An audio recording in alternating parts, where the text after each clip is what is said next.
जय हिंद। मैं संजय सिंह आप सभी को आप सबके YouTube channel Sanjay online study zone पर स्वागत करता हूं। टेस्ट सीरीज नंबर 8 है दोस्तों। इससे पहले 7 का वीडियो मैं अपलोड कर चुका हूं। यदि आप लोग उसे नहीं देखे हैं तो वीडियो के डिस्क्रिप्शन बॉक्स में लिंक में डाल दूंगा, जाकर उसे चेक कर सकते हैं, या चैनल में प्लेलिस्ट बना हुआ है, जाकर उसे चेक कर सकते हैं दोस्तों और उसका लाभ उठा सकते हैं। और करंट अफेयर का भी मैं स्पीडी करंट अफेयर से डेली वन लाइनर ला रहा हूं। यदि आप लोग उसे भी देखना चाहते हैं तो उसे भी देखें, और यदि आप लोग स्पीडी करंट अफेयर पढ़ लिए हैं तो उसे रिवीजन कर ले दोस्तों, और नहीं पढ़े हैं तो उससे पढ़कर याद कर लें। इससे आने वाले एग्जामों में काफ़ी सहायता मिलेगा। काफ़ी प्रश्न आते हैं दोस्तों उससे, इसलिए आप लोग देखना चाहते हैं तो उसका भी लिंक मैं इस वीडियो के डिस्क्रिप्शन बॉक्स में डाल दूंगा। यदि आप लोग को अच्छा लगता है तो वीडियो को लाइक करें, दोस्तों के ग्रुप में शेयर करें, एंड चैनल को सब्सक्राइब करना ना भूलें। तो चलिए आज का पहला प्रश्न देखते हैं हम लोग। पहला प्रश्न है इस प्रैक्टिस सेट का, इनमें से किस भारतीय राज्य की सीमाएं चीन, नेपाल और भूटान से जुड़ी है? कौन से भारतीय राज्य की सीमाएं चीन, नेपाल और भूटान से जुड़ी है? तो चीन से भी, नेपाल से भी और भूटान से भी। तो काफी अच्छा प्रश्न है। मिजोरम, सिक्किम, अरुणाचल प्रदेश, नागालैंड। तो देखिए चीन, नेपाल, भूटान, तो ये जो पार्ट है चिकन नेक, और यहाँ पर जो है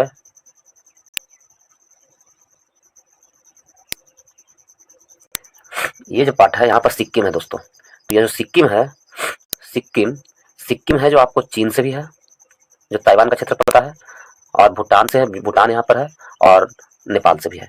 तो सिक्किम ऐसा राष्ट्र है, ऐसा राज्य है भारत का जो चीन, नेपाल और भूटान से जुड़ी हुई है। तो ऑप्शन नंबर क्या हो जाएगा? बी हमारा सही आंसर होगा, सिक्किम। यदि हम इसमें मिजोरम को देख ले तो मिजोरम को अरुणाचल प्रदेश, नागालैंड, मणिपुर और मिजोरम नीचे आता है, मिजोरम यहाँ पर, और फिर यहाँ पर त्रिपुरा है। अरुणाचल प्रदेश, नागालैंड, मणिपुर, मिजोरम, यहाँ पर मिजोरम है ये आसपास में। तो मिजोरम को देखें तो मिजोरम का क्षेत्र कौन सा क्षेत्र में होगा? तो मिजोरम होगा जो म्यांमार और बांग्लादेश से जुड़ा हुआ है। बांग्लादेश का कुछ पार्ट है यहाँ पर मिजोरम है, तो बांग्लादेश का कुछ पार्ट मिजोरम से मिलता है और फिर म्यांमार से मिलता है। तो मिजोरम म्यांमार और बांग्लादेश से मिलता है, ठीक है। यदि हम अरुणाचल प्रदेश को देखें, अरुणाचल प्रदेश यहाँ पर है दोस्तों, इस क्षेत्र में अरुणाचल प्रदेश यहाँ पर है, यहाँ इसके आसपास यहाँ तक है। तो अरुणाचल प्रदेश है आपको म्यांमार से मिलता है, और म्यांमार से मिलता है और चाइना से मिलता है। अरुणाचल प्रदेश म्यांमार, चीन और भूटान से मिलता है अरुणाचल प्रदेश। भूटान का क्षेत्र यह है यहाँ से यहाँ तक है। तो अरुणाचल प्रदेश म्यांमार, चीन और भूटान से मिलता है। तो अरुणाचल प्रदेश के बारे में देखें, नागालैंड देखें तो म्यांमार, उसके बाद नागालैंड ये आसपास में है, यहाँ पास नागालैंड है, इसके ऊपर थोड़ा सा। तो नागालैंड है जो आपको केवल और केवल म्यांमार से मिलता है। नागालैंड किससे मिलता है? केवल और केवल म्यांमार से। सॉरी, म्यांमार नहीं, हाँ सही है, म्यांमार से मिलता है।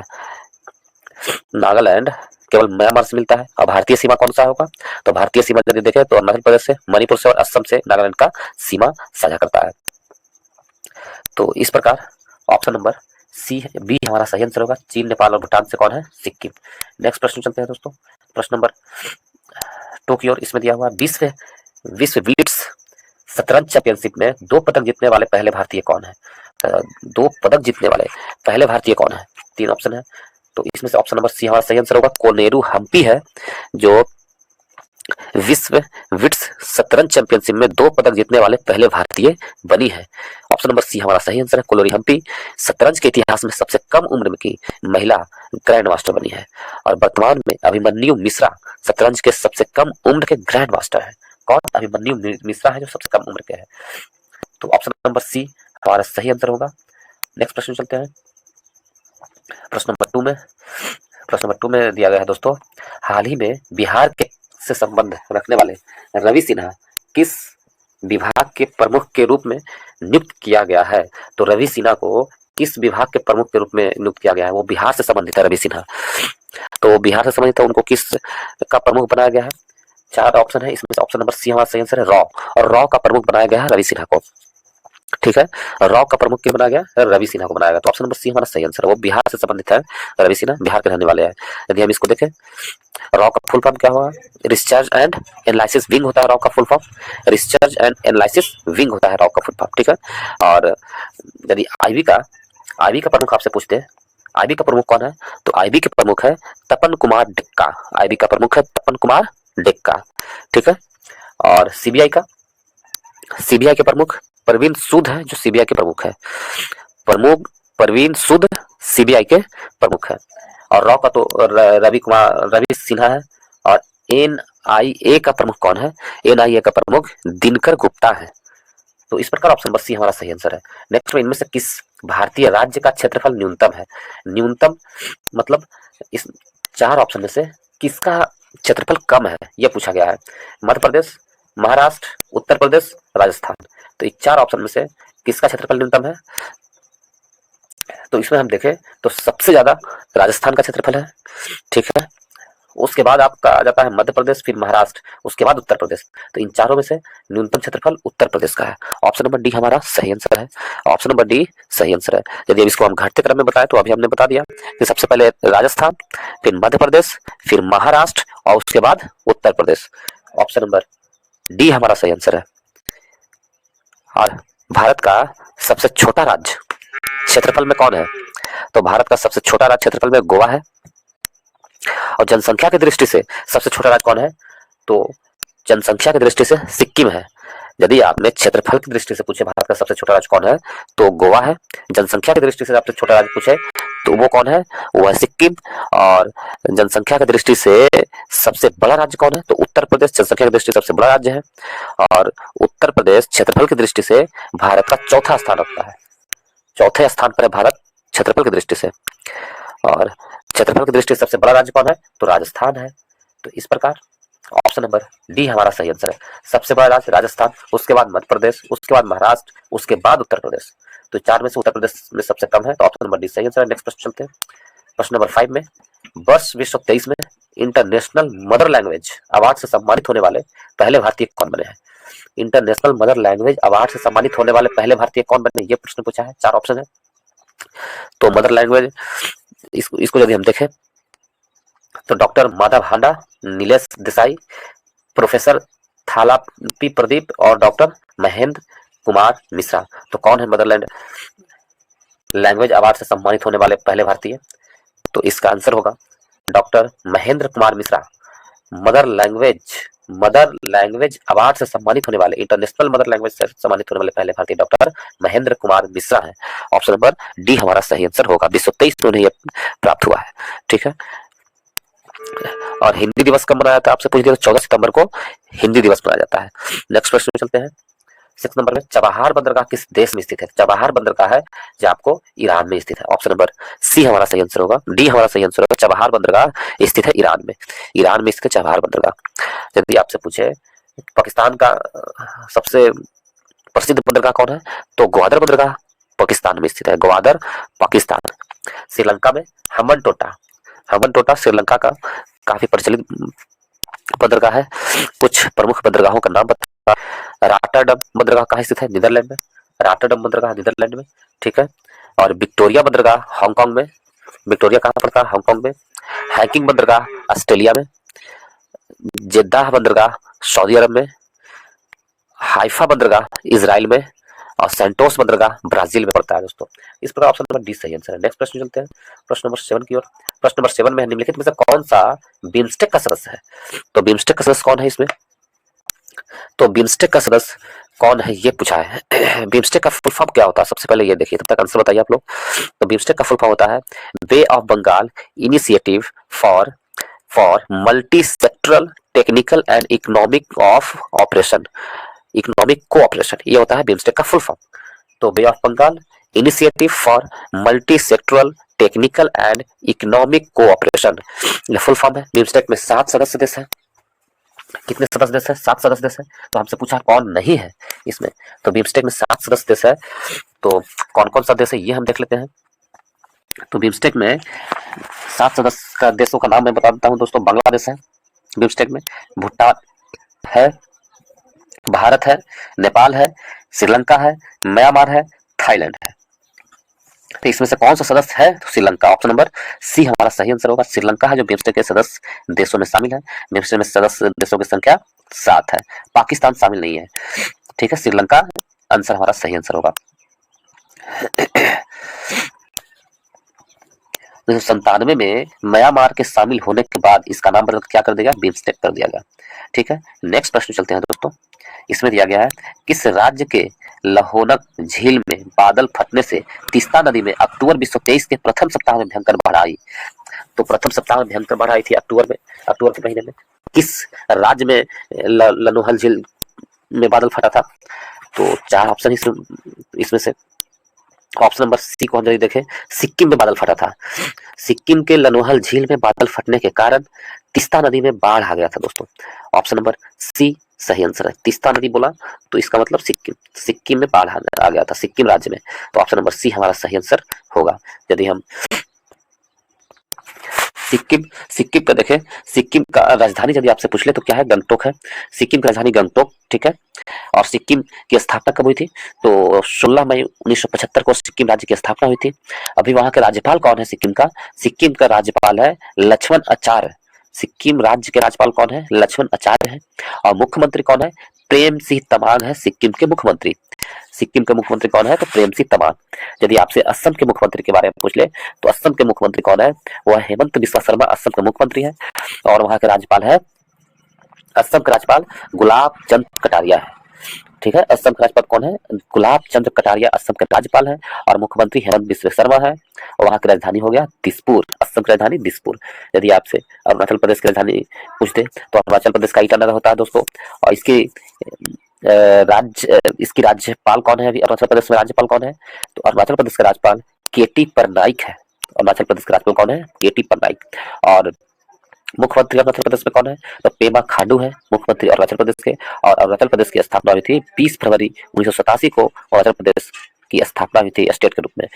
तो इस प्रकार यदि हम इसी प्रकार उत्तराखंड को देखें तो उत्तराखंड का जो राजधानी है, दो राजधानी है उत्तराखंड का, एक देहरादून है और एक गैरसैंण है। तो उत्तराखंड का दो राजधानी देहरादून और गैरसैंण, ठीक है। और उत्तराखंड का राज्य के रूप में स्थापित हुआ वो 9 नवंबर 2000 को। किससे? उत्तर प्रदेश से अलग होकर के। वहां के अभी राज्यपाल कौन है उत्तराखंड के? तो उत्तराखंड के राज्यपाल लेफ्टिनेंट जनरल गुरमीत सिंह। उत्तराखंड के राज्यपाल है लेफ्टिनेंट जनरल गुरमीत सिंह। और मुख्यमंत्री कौन है? पुष्कर सिंह धामी उत्तराखंड के मुख्यमंत्री है। तो इस प्रकार ऑप्शन नंबर सी हमारा सही आंसर है दोस्तों, सिक्किम। प्रथम सप्ताह के भयंकर बाढ़ आई थी जो लनहोल झील में बादल फटने से तीस्ता नदी में, वो सिक्किम में आई थी। नेक्स्ट प्रश्न चलते हैं, प्रश्न नंबर 9 में चलते हैं। भारतेंदु हरिश्चंद्र पुरस्कार किस क्षेत्र में योगदान के लिए दिया जाता है? तो भारतेंदु हरिश्चंद्र पुरस्कार है जो किस क्षेत्र के योगदान के लिए दिया जाता है? तो यह है हिंदी में जन संचार माध्यम की पुस्तकों पर दी जाती है Bharatendu Harishchandra. Option number D हमारा सही आंसर है। भारतेंदु हरिश्चंद्र है, यह पुरस्कार का प्रकाशन का विभाग सूचना एवं प्रसारण मंत्रालय द्वारा किया जाता है। कौन विभाग होता है? सूचना एवं प्रसारण मंत्रालय। और इस पुरस्कार की शुरुआत हुई थी 1983 ईस्वी में। 1983 में भारतेंदु हरिश्चंद्र पुरस्कार की शुरुआत हुई थी। और 1992 में यह पुरस्कार पत्रकारिता और संचार श्रेणी में महिलाओं के मुद्दों से संबंधित श्रेणी और बाल साहित्य वर्ग में भी दिए जाने लगा। तो ऑप्शन नंबर डी हमारा सही आंसर होगा। नेक्स्ट प्रश्न चलते हैं दोस्तों। प्रश्न नंबर 10 में जवाहरलाल नेहरू अवार्ड से सम्मानित प्रथम व्यक्ति है। जवाहरलाल नेहरू अवार्ड से सम्मानित प्रथम व्यक्ति कौन है? यह प्रश्न पूछा है। तो ऑप्शन नंबर ए हमारा सही आंसर होगा, यूथ हार्ट है जवाहरलाल नेहरू पुरस्कार प्राप्त करने वाले पहले व्यक्ति है। जो म्यांमार के हैं यूथ हार्ट पहले व्यक्ति बने हैं जवाहरलाल नेहरू अवार्ड प्राप्त करने वाले। और इस पुरस्कार की स्थापना वर्ष 1965 में किया गया था। जवाहरलाल नेहरू अवार्ड की स्थापना वर्ष 1965 में किया गया था, ठीक है। और इस पुरस्कार के विजेता को 25 लाख रुपए की राशि दी जाती है दोस्तों। कितने? 25 लाख रुपए की राशि दी जाती है जवाहरलाल नेहरू अवार्ड के लिए। यूथ हार्ट 1965 में, और खान बहादुर गफ्फार खान को 1967 में, और मार्शल टिट्टो को 1971 में, जबकि मदर टेरेसा को 1972 में अवार्ड दिया गया था जवाहरलाल नेहरू पुरस्कार से। प्रथम व्यक्ति यूथ हार्ट थे। नेक्स्ट प्रश्न चलते हैं, प्रश्न नंबर 11 की ओर। 11 में दिया हुआ है स्लम डॉग मिलियनेयर फिल्म पुस्तक के विसेचन एंड आंसर पर आधारित है जिसे लेखक है। तो स्लम डॉग मिलियनेयर के लेखक कौन है? ये पूछा गया है सब प्रश्न। तो इसका आंसर होगा ऑप्शन नंबर ए, विकास स्वरूप है इसके लेखक है। स्लम डॉग मिलियनेयर फिल्म पुस्तक के लेखक कौन है? विकास स्वरूप है। तो ऑप्शन नंबर ए हमारा सही आंसर होगा। चलिए नेक्स्ट प्रश्न चलते हैं दोस्तों। प्रश्न नंबर है 12 की ओर। प्रश्न को हम देखेंगे। इसमें दिया गया है गुरु गोविंद सिंह और मुगलों के बीच हुए युद्ध में वीर गति प्राप्त करने वाले योद्धाओं की याद में पंजाब में आयोजित किया जाता है। तो गुरु गोविंद सिंह और मुगलों के बीच हुए युद्ध में जो वीर गति प्राप्त हुए थे जो योद्धा, उनके याद में क्या बनाया जाता है? तो उनके याद में क्या बनाया जाता है, यह प्रश्न पूछा है। 4 ऑप्शन है इसमें। यदि हम देखें तो माघी मेला, उन सभी की याद में क्या मनाया जाता है? माघी मेला। गुरु गोविंद सिंह और मुगलों के बीच जो युद्ध हुए थे और उन सभी योद्धाओं के याद में माघी मेला मनाया जाता है। ऑप्शन नंबर सी हमारा सही आंसर होगा। ऑप्शन नंबर सी सही आंसर है, माघी मेला। आगे की ओर चलते हैं दोस्तों। इसमें दिया गया है भारत के किस राज्य में 2 अक्टूबर 2023 को जातीय सर्वेक्षण के आंकड़े जारी किए तथा इस प्रकार का सर्वेक्षण जारी करने वाला प्रथम राज्य बना? तो ऑप्शन नंबर ए हमारा सही आंसर है, बिहार। बिहार ने 2 अक्टूबर 2023 को जाति जनगणना प्रारंभ किया और ये रिपोर्ट प्रारंभ करने वाले प्रथम राज्य बना है बिहार। ऑप्शन नंबर ए हमारा सही आंसर है। आगे की ओर चलते हैं दोस्तों। इसमें दिया गया है 14 नंबर प्रश्न की ओर। 14 में दिया हुआ है 23 अक्टूबर 2023 को की जारी हुरून इंडिया रिच लिस्ट में शीर्ष स्थान किस उद्योगपति को प्राप्त हुए हैं? शीर्ष स्थान किस उद्योगपति को प्राप्त हुए हुरून इंडिया रिच में? 4 ऑप्शन है इसमें से। शीर्ष स्थान पर कौन है? तो मुकेश अंबानी को शीर्ष स्थान पर प्राप्त हुए हैं। मुकेश अंबानी को, रिलायंस ग्रुप के मालिक है मुकेश अंबानी, उन्हें शीर्ष स्थान प्राप्त हुआ है हुरून इंडिया रिच लिस्ट में, प्रथम स्थान पर है। आगे की ओर चलते हैं 50 नंबर प्रश्न में। इसमें कहा गया है किस भाषा की फिल्म 2018 के एवरीवन इज अ हीरो को 10वें ऑस्कर या एकेडमी अवार्ड 2024 में सर्वश्रेष्ठ विदेशी फिल्म कैटेगरी में सम्मिलित होने के लिए भारत की ओर से आधिकारिक रूप से चुना गया है? तो किस भाषा में लिखा हुआ एवरीवन इज अ हीरो, किस भाषा की यह फिल्म है? तो मलयालम भाषा की यह फिल्म है। मलयालम भाषा की यह फिल्म है जो इसे भेजा गया है किसके लिए? सर्वश्रेष्ठ विदेशी फिल्म कैटेगरी में सम्मिलित होने के लिए। तो ऑप्शन नंबर ए हमारा सही आंसर है। 2018 के लिए 2018 every one is a hero को 10वें ऑस्कर अवार्ड के लिए 2024 में सर्वश्रेष्ठ विदेशी फिल्म कैटेगरी में सम्मिलित होने के लिए भारत की ओर से आधिकारिक रूप से चुना गया है। और 2018 के एवरी वन ए हीरो के निर्देशक कौन है? तो एंथनी जोसेफ है इसके निर्देशक। यह फिल्म केरल में आई बाढ़ से संबंधित है। ऑप्शन नंबर ए हमारा सही आंसर है। केरल में जो बाढ़ आई थी उससे संबंधित है। नेक्स्ट प्रश्न चलते हैं दोस्तों। 31 नंबर प्रश्न में इसमें दिया गया है लॉर्ड कर्जन के कार्यकाल के दौरान किस वर्ष भारतीय विश्वविद्यालय अधिनियम पारित हुआ? तो भारतीय विश्वविद्यालय अधिनियम कब पारित हुआ था लॉर्ड कर्जन के कार्यकाल के दौरान? तो भारतीय विश्वविद्यालय अधिनियम पारित हुआ था वर्ष 1904 में। विश्वविद्यालय अधिनियम लाया गया था वर्ष 1904 में। ऑप्शन नंबर डी हमारा सही आंसर है। लॉर्ड कर्जन का कार्यकाल 1899 से लेकर 1905 तक था। 1899 से लेकर 1905 तक लॉर्ड कर्जन का कार्यकाल है दोस्तों, 1905 तक। 1905 तक है लॉर्ड कर्जन का कार्यकाल, ठीक है। तो 1904 में आया था भारतीय विश्वविद्यालय अधिनियम पारित हुआ था 1904 में, ठीक है। कर्जन भारत का सर्वाधिक अलोकप्रिय वायसराय था। सब यदि ये भी प्रश्न पूछता है भारत का सबसे अलोकप्रिय वायसराय कौन था, तो वो कर्जन थे। कर्जन अलोकप्रिय वायसराय था। कर्जन के कार्यकाल में थॉमस रैले की अध्यक्षता में एक विश्वविद्यालय आयोग की गठित किया गया था। विश्वविद्यालय आयोग का गठन किया गया था किसकी अध्यक्षता में? थॉमस रैले की अध्यक्षता में विश्वविद्यालय आयोग का गठन किया गया था कर्जन के कार्यकाल में। कर्जन ने प्राचीन स्मारक संरक्षण एक्ट 1904 में लाया था। 1904 में ही कर्जन ने प्राचीन स्मारक संरक्षण एक्ट भी पारित किया था। कर्जन के काल में पुलिस सुधार हेतु 1902 में फ्रेजर आयोग का गठन किया गया था। ये भी काफी महत्वपूर्ण है कर्जन के संबंधित दोस्तों। फ्रेजर आयोग कब आया था, किसके काल में आया था, कब आया था? तो फ्रेजर आयोग 1902 में आया था और कर्जन के कार्यकाल में आया था। कर्जन के काल में सबसे अधिक रेलवे लाइन का विस्तार किया गया था और कर्जन ने वैज्ञानिक ढंग से कृषि करने हेतु एक कृषि अनुसंधान केंद्र की स्थापना भी किए थे। तो ऑप्शन नंबर डी हमारा सही आंसर है। नेक्स्ट प्रश्न चलते हैं। मानवता के लिए एक जाति, एक धर्म और एक ईश्वर, यह कथन निम्नलिखित में से किसने दिया है? एक जाति, एक धर्म और एक ईश्वर, यह कथन किसने दिया है मानवता के लिए? तो 4 ऑप्शन है इसमें से। एक में है गुरु घासीदास, बी में नारायण गुरु, स्वामी दयानंद सरस्वती और हरिदास ठाकुर। तो option number B Shri Narayana Guru थे, जिन्होंने कहा था मानवता के लिए एक जाति, एक धर्म और एक ईश्वर होना चाहिए। ऑप्शन नंबर बी हमारा सही आंसर है। श्री नारायण गुरु ने 1888 ईस्वी में केरल में आरंभी पूरब आंदोलन प्रारंभ किए थे। आरंभी पूरब आंदोलन प्रारंभ किए थे कौन? नारायण गुरु। और आंदोलन की पृष्ठभूमि के बाद में वह मंदिर में प्रवेश कर आंदोलन की शुरुआत हुई थी। ठीक है, यदि हम देखें दयानंद सरस्वती का, दयानंद सरस्वती जी है, इन्होंने 1875 ईस्वी में आर्य समाज की स्थापना किए थे। दयानंद सरस्वती, आर्य समाज की स्थापना दयानंद सरस्वती ने 1875 में किए थे। दयानंद सरस्वती ने वेदों की ओर लौटो का नारा दिया था और पाखंड खंडनी पताका भी फहराए थे दयानंद सरस्वती। नेक्स्ट प्रश्न चलते हैं दोस्तों 33 की ओर। इसमें दिया गया किस वर्ष भारत सरकार ने कलकत्ता विश्वविद्यालय की समस्याओं का विश्लेषण करने के लिए सैंडलर विश्वविद्यालय आयोग का गठन किया था? तो सैंडलर विश्वविद्यालय आयोग का गठन किया था किस वर्ष कलकत्ता भारत सरकार ने कलकत्ता विश्वविद्यालय की समस्याओं को विश्लेषण के लिए किस वर्ष सैंडलर आयोग आया था? तो ऑप्शन नंबर सी 1917 में सैंडलर आयोग का गठन किया था। भारत सरकार ने सैंडलर आयोग के गठन कब किया था? ब्रिटिश भारत सरकार ने 1917 में।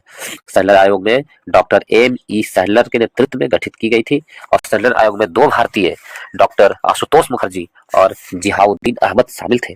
सैंडलर आयोग ने महिला शिक्षा के प्रसार हेतु कलकत्ता विश्वविद्यालय में एक महिला शिक्षा बोर्ड बनाए जाने की सिफारिश की थी और सैंडलर आयोग ने विज्ञान एवं तकनीक शिक्षा तथा अध्यापकों के प्रशिक्षण की सिफारिश भी किए थे। तो ऑप्शन नंबर सी 1917 में सैंडलर आयोग लाया गया था। और फ्रेजर आयोग आया था कब? 1904 में फ्रेजर आयोग आया था दोस्तों। और भारतीय विश्वविद्यालय अधिनियम भी पास हुआ था 1904 में ही। ठीक है, नेक्स्ट प्रश्न चलते हैं 34 नंबर प्रश्न में। विश्व स्तर पर प्रत्येक वर्ष को विश्व अल्जाइमर दिवस मनाया जाता है। तो विश्व स्तर पर प्रत्येक वर्ष विश्व अल्जाइमर दिवस कब मनाया जाता है, यह प्रश्न पूछा है। तो विश्व अल्जाइमर दिवस 21 सितंबर को मनाया जाता है। ऑप्शन नंबर ए हमारा सही आंसर है। 21 सितंबर को विश्व अल्जाइमर दिवस मनाया जाता है। 21 सितंबर को प्रतिवर्ष विश्व शांति दिवस भी मनाया जाता है। 21 सितंबर को ही विश्व शांति दिवस भी मनाया जाता है, अल्जाइमर दिवस भी मनाया जाता है। तो ऑप्शन नंबर ए हमारा सही आंसर होगा दोस्तों। ऑप्शन नंबर ए सही आंसर है। यदि हम देखें इसमें 12 अक्टूबर को क्या मनाया जाता है? तो 12 अक्टूबर को आपको थायराइटिस दिवस मनाया जाता है। 12 अक्टूबर को विश्व युद्ध अनाथ दिवस कब मनाया जाता है? तो 6 जनवरी को विश्व युद्ध अनाथ दिवस मनाया जाता है। नेक्स्ट प्रश्न चलते हैं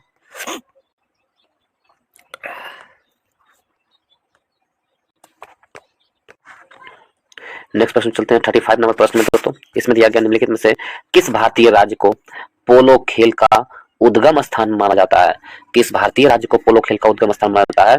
तो मणिपुर को पोलो खेल का उद्गम स्थान माना जाता है दोस्तों। ऑप्शन नंबर सी हमारा सही आंसर होगा, मणिपुर। मणिपुर पूर्वोत्तर भारत में स्थित एक राज्य है जिसकी राजधानी इम्फाल है और मणिपुर राज्य की स्थापना 21 जनवरी 1972 को हुआ था दोस्तों। 21 जनवरी 1972 को मणिपुर के राज्य की स्थापना हुई थी। इसका मणिपुर के इम्फाल हो गया। यदि आपसे मणिपुर के राज्यपाल के बारे में पूछते तो मणिपुर के राज्यपाल है अनसुईया उइके। अनसुईया उइके हैं जो मणिपुर के राज्यपाल हैं। और मणिपुर के मुख्यमंत्री के बारे में पूछे तो मणिपुर के मुख्यमंत्री है एन बीरेन सिंह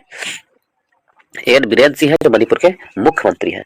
और मणिपुर के मुख्यमंत्री एन बीरेन सिंह है। मणिपुर में लोकटक झील स्थित है और मणिपुर को देश के आर्किड बास्केट यानी आर्किड फूलों की प्रजाति के कारण आर्किड बास्केट भी कहा जाता है मणिपुर में। मणिपुर को यदि हम इसमें देखें मेघालय की राजधानी कहाँ है? तो मेघालय की राजधानी शिलोंग है। 1972 में मेघालय की स्थापना हुई थी। मेघालय के मुख्यमंत्री कौन है? तो कोनराड संगमा है दोस्तों। मेघालय के मुख्यमंत्री कोनराड संगमा है और राज्यपाल फागू चौहान है मेघालय का राज्यपाल फागू चौहान है। और सिक्किम यदि देखें तो सिक्किम है। सिक्किम अभी जस्ट बताया। सिक्किम का राज्यपाल है लक्ष्मण आचार्य और मुख्यमंत्री प्रेम सिंह तमांग है। नेक्स्ट प्रश्न चलते हैं 36 में।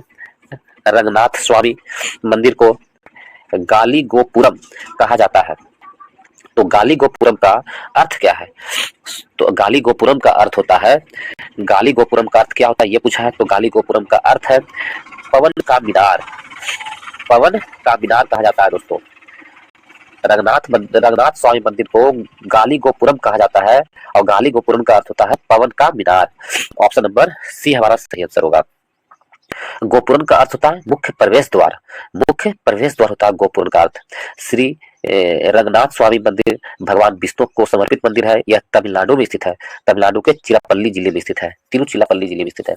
कावेरी नदी के तट पर 3 प्रमुख रंगनाथ मंदिर है। इसमें आदि रंगनाथ, मध्य रंगनाथ और अत्य रंगनाथ तीनों रंगनाथ स्वामी मंदिर संबंधित है।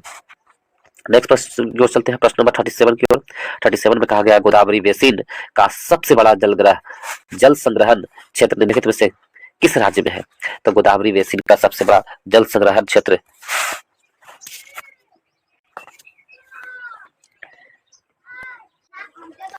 जल संग्रहण कौन सा है? तो ये गोदावरी बेसिन का जल संग्रहण राज्य महाराष्ट्र है। ऑप्शन नंबर बी हमारा सही आंसर है। महाराष्ट्र में सबसे बड़ा जल संग्रहण क्षेत्र है गोदावरी बेसिन का। ऑप्शन नंबर बी हमारा सही आंसर होगा। गोदावरी है जो महाराष्ट्र के नासिक जिले के त्रयंबकेश्वर पहाड़ी से निकलता है गोदावरी, और यह बंगाल की खाड़ी में जाकर गिर जाती है, जल को विसर्जित करती है। यह प्रायद्वीपीय भारत की सबसे बड़ी नदी है। इसकी लंबाई गोदावरी की 1465 किलोमीटर है दोस्तों। 1465 किलोमीटर। गोदावरी नदी को दक्षिणी गंगा या वृद्ध गंगा के नाम से भी जाना जाता है।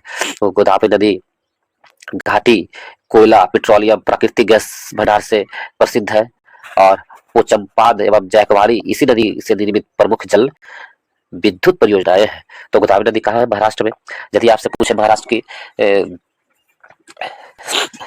के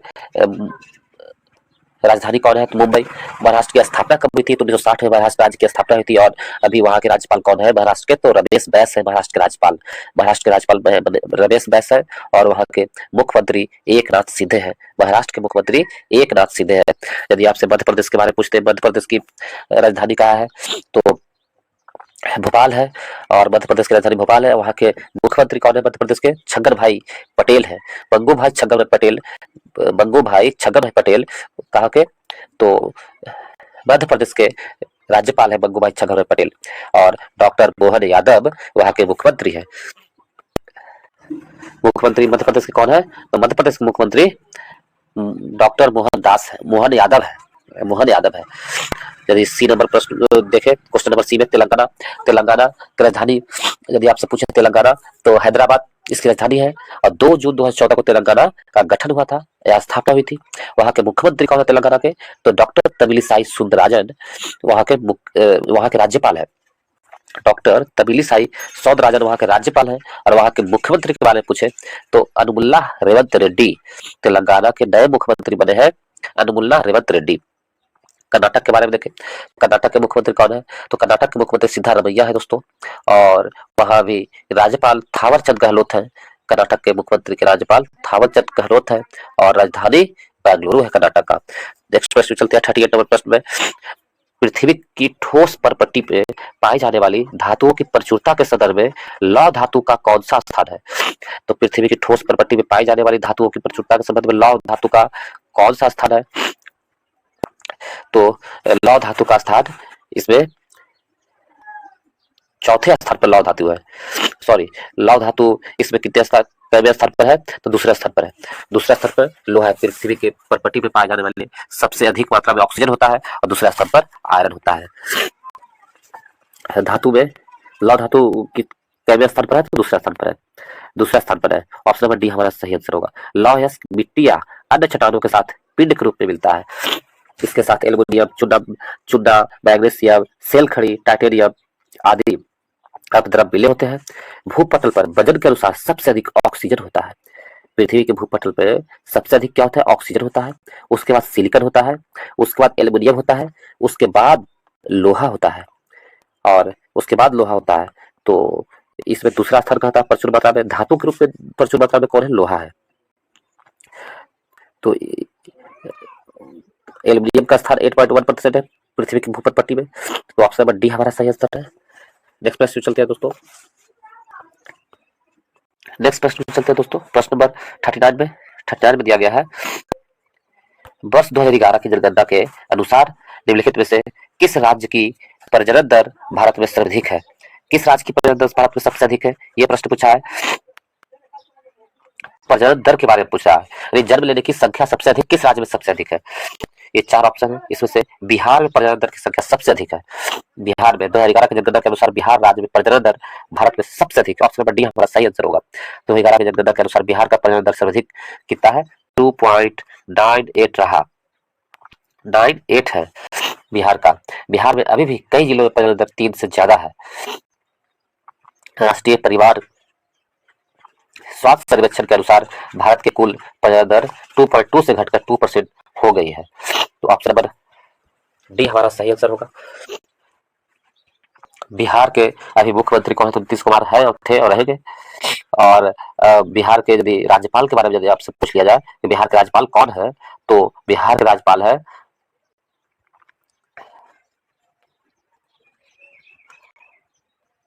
राजेंद्र विश्वनाथ आर्लेकर। राजेंद्र विश्वनाथ आर्लेकर है जो बिहार के अभी राज्यपाल है।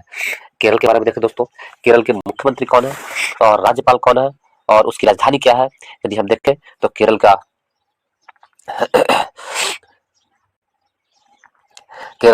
जो राजधानी है तिरुवनंतपुरम होता है केरल की राजधानी। और वहां के मुख्यमंत्री अभी है केरल के मुख्यमंत्री आरिफ मोहम्मद खान है केरल के मुख्यमंत्री। वहां के सॉरी आरिफ मोहम्मद खान केरल के राज्यपाल है। आरिफ मोहम्मद खान केरल के राज्यपाल है और पिनराई विजयन है जो वहां के मुख्यमंत्री है। केरल के मुख्यमंत्री कौन है? पिनराई विजयन। पंजाब को देखें, पंजाब तो पंजाब की राजधानी आपको पता है और पंजाब में अभी मुख्यमंत्री कौन है वो भी पता होना चाहिए आपको। तो पंजाब का राजधानी है चंडीगढ़, उसके मुख्यमंत्री अभी है भगवंत मान है पंजाब के मुख्यमंत्री। और वहां के जो राज्यपाल है वो लेफ्टिनेंट जनरल गुरमीत सिंह पंजाब के राज्यपाल है। तो महाराष्ट्र को देखें, तो महाराष्ट्र को तो अभी हमने बताया था कि एक नाथ शिंदे है वहां के मुख्यमंत्री महाराष्ट्र के। और महाराष्ट्र के राज्यपाल रमेश बैस है। तो इस प्रकार ऑप्शन नंबर डी हमारा सही आंसर है। 40 नंबर में देखें, वस्तुओं के निर्यात और आयात के संतुलन को के रूप में संदर्भित किया जाता है। तो वस्तुओं के निर्यात और आयात के संतुलन के रूप में किसे संदर्भित किया जाता है? तो इसमें दिया गया है दोस्तों कि व्यापार के संतुलन से संबंधित निर्यात और आयात के संतुलन को व्यापार संतुलन के रूप में संदर्भित किया था। ऑप्शन नंबर डी हमारा सही आंसर है। सही है, जितना निर्यात होगा और आयात होगा यदि दोनों संतुलन हो तो व्यापार संतुलित है। जितना हम खरीद रहे हैं उतना ही हम बेच रहे हैं, तो वो इसका मतलब है कि व्यापार संतुलित रूप से चल रहा है। तो ऑप्शन नंबर डी हमारा सही आंसर है। नेक्स्ट प्रश्न चलते हैं 41। शेर शाह सूरी का मकबरा में स्थित है। तो शेर शाह सूरी का मकबरा कहाँ स्थित है? तो ऑप्शन नंबर सी सासाराम में स्थित है। ऑप्शन नंबर सी सही आंसर होगा। शेर शाह सूरी का मकबरा सासाराम में है। शेर शाह सूरी का मकबरा बिहार राज्य के सासाराम में स्थित है। शेर शाह सूरी की मृत्यु 22 मई 1545 ईस्वी में कालिंजर के युद्ध में हुआ था।